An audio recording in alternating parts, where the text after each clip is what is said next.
Welcome back to the Ferris Sports Update. Happy to be joined now by linebackers coach and director of recruiting for Ferris State Football, Ryan Partridge, the new man in this job. And we're excited to have you here on campus at Ferris State University. Welcome and welcome to the show. Yeah, I appreciate having me. I'm excited to be here as well.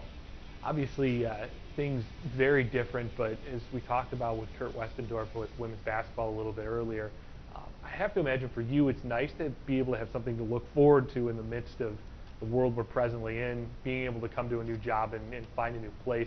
For you, was that something that that really helped you get through this time?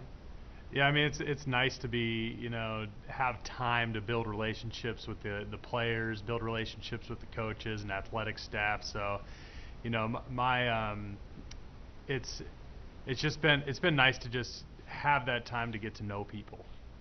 You talk a little bit about the time to get to know people, but also this gives you a little bit more time to schematically get to know what kind of defense you're running and have a good grasp on the system and the players that you have.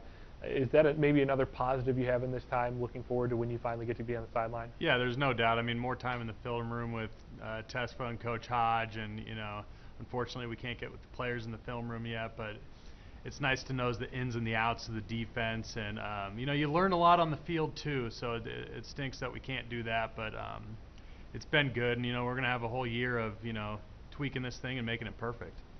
As you come into this staff, I know you were a very successful high school head coach out in California. A lot of players that went on to have a lot of success. This is a program that has annually succeeded on having coordinators that have been great high school coaches. The head coach was once a great high school coach. How much comfort did you take in that and be able to come out of a high school program and know that you were going to be able to succeed pretty easily here at this level?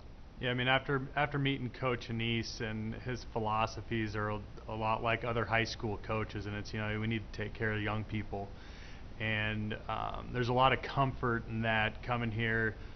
Coach Anise, a longtime successful high school coach, and me being a high school coach, it's really cool because our philosophies align so well. Can you talk a little bit about maybe your experience as a high school coach? I know, again, a successful team out there in California. I know it's a very different world out here in Michigan in terms of getting ready for snow football at some point in time, but what was your experience like out there, and how do you feel like it prepared you to be here at this level?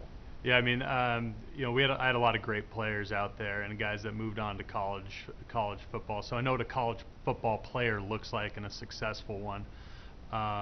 In regards to the snow, I mean, in Northern California right now, they're dealing with the smoke, in two different worlds. But it'll be fun to play in the snow. It'll be fun to get in there, and my experiences in high school are, like I said, my philosophies align with Coach Anise's so well. It's kind of like stepping in and just having a really good mentor that has the same ideals and philosophies as me. So it's been comfortable being here, but also I'm learning so much. Coach Anise, he's kind of a magnetic personality. You talk to him a little bit, and you just feel like he's just a nice guy to work with, just because he exudes so much positive energy in terms of taking care of young people and his message and his path. What about Coach Anise attracted you to want to come work for him? Yeah, I mean, obviously his success, right? That's the first thing I saw from a distance. But getting to know him, I mean, he's such a dynamic personality, an elite recruiter, sees the game so well. And the number one thing is the way he treats people. And I wanted to come to a place that treats people well, and being around Coach Anise and every single person on the coaching staff and the players too, everything's about who you're around and the relationships you can build, and that's what gave me the most comfort being here was the people that are here in the program. And now, for you, being on the defensive side of the football, you inherit a group of linebackers a little bit different than the last few years. They've had a couple of very experienced players over the last few years. For you bring back Liam Daly, John Higgins, and from there it's going to be about building depth. What do you know about the linebacking position group, and what are you hoping to improve upon with this group? Yeah, I know we're deep in numbers. We have over 20 linebackers, and we're going to find someone to get the job done. A lot of athletic kids that haven't had experience too much on the field here yet, but what I've seen so far and what I've seen on tape and practice tape, I think we're going to be okay.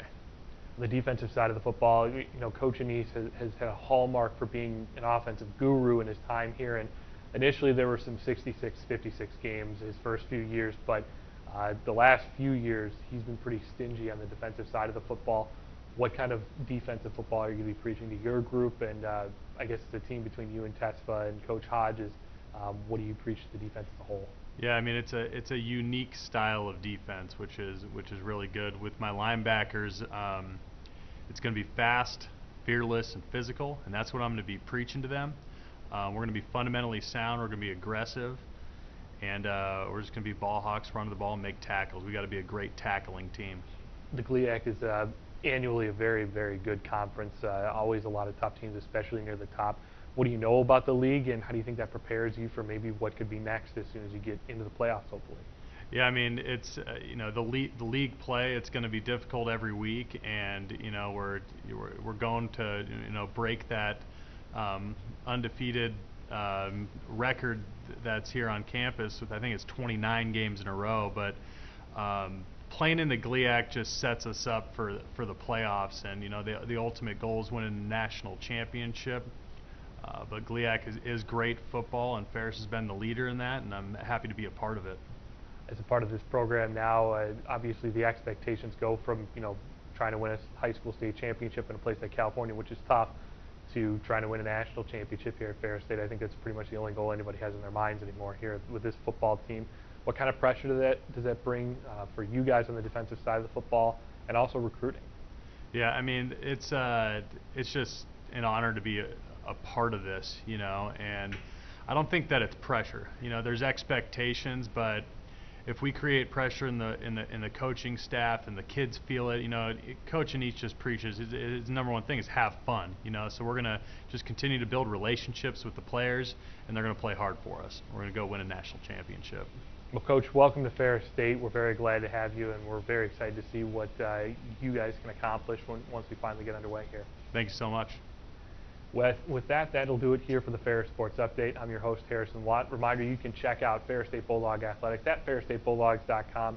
Follow us as well on social media, Twitter, Instagram, and Facebook at Ferris Athletics to keep up on all your Ferris State Bulldog athletic needs. Thanks, everybody, and we'll talk to you next week on the Ferris Sports Update.